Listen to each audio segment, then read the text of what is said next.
എത്ര പറഞ്ഞാലും മനസ്സിലാവില്ല ചില ആൾക്കാർക്ക്. അള്ളാഹു നമ്മുടെ മക്കളെയൊക്കെ കാത്തിരക്ഷിക്കുമാറാകട്ടെ. ഇപ്പൊ എല്ലാം സ്റ്റാറ്റസ്, എന്താ പറയാ, പ്രൊഫൈൽ. മൊബൈൽ എടുത്ത് നോക്കിയാൽ മൊബൈൽ തുറന്ന ഉടനെ ഭാര്യയുടെ ഫോട്ടോ, മക്കളുടെ ഫോട്ടോ, എല്ലാത്തിന്റെ മൊബൈലിലും. ഞാൻ ഈ അടുത്ത് നിസ്കരിക്കാൻ വേണ്ടി പോയി നിന്നപ്പോ എന്റെ അടുത്തിരിക്കുന്ന ചങ്ങാതിയുടെ ഫോൺ അടിക്കുന്നുണ്ട്.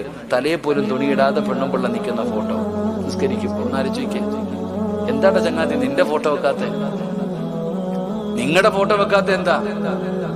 അൽഐനു ഹഖ്കുൻ, കണ്ണീർ സത്യമല്ലേ?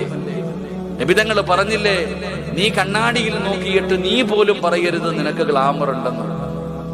കണ്ണാടിയുടെ മുമ്പിൽ പോയി നോക്കിയിട്ട് എന്താ അല്ല ഗ്ലാമർ ഒക്കെ ആയോ പടച്ചോൻ, എനിക്ക് സൗന്ദര്യം ഉണ്ടെന്ന് നിങ്ങൾ തന്നെ പറയരുത്. കാരണം എന്തേ? നിന്റെ നാവ് എങ്ങനത്തതാണെന്ന് നിനക്കറിയില്ലല്ലോ. ഇപ്പൊ ഉദാഹരണം ചോദിച്ച, ചില വീടിന്റെ മുമ്പിൽ മനോഹരമായ ഒരു വാഴക്കുല നിൽക്കുന്നു. ഒരു വാഴക്കുല നിൽക്കുന്നുണ്ട് നല്ലതുപോലെ കിളിച്ച്. അപ്പോഴാ ഒരു ഉമ്മാമ റോഡിൽ കൂടെ നടന്നു പോകുന്നത്. എന്തൊരു കൊലയാ അല്ലായത് അല്ലേ! എന്നാ വഴയാ, എന്നാ പഴവാ. പറഞ്ഞത് മാത്രമേ ഓർമ്മയുള്ളൂ. ഇപ്പൊ വാഴ ഉണ്ടോന്ന് പോയി നോക്കിക്കേ. അള്ളാഹു കാക്കുമാറാകട്ടെ. അങ്ങനെ ഒരു വാഴ നിന്നതിന്റെ അടയാളം പോലും ഇല്ലടോ.